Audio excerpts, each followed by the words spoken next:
was actually done about 9 years ago, is the part of my documentary. So there's very little that I'd like to add to this, but I thought if there are any questions or anything that you would like to, know more about the subject, then I can probably take some of the questions. Because I think I've said everything or whatever I have done, on the events that I saw unfolding in front of me, how I read those events, the meaning.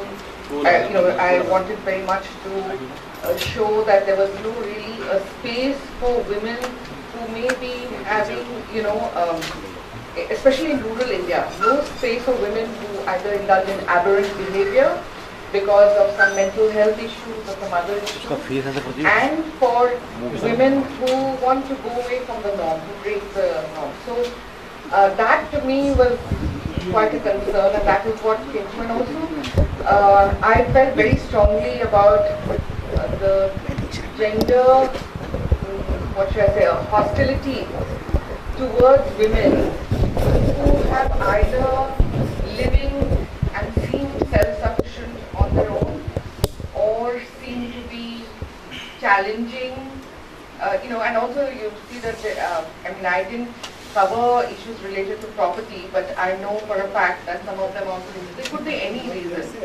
But the underlying reason I think is,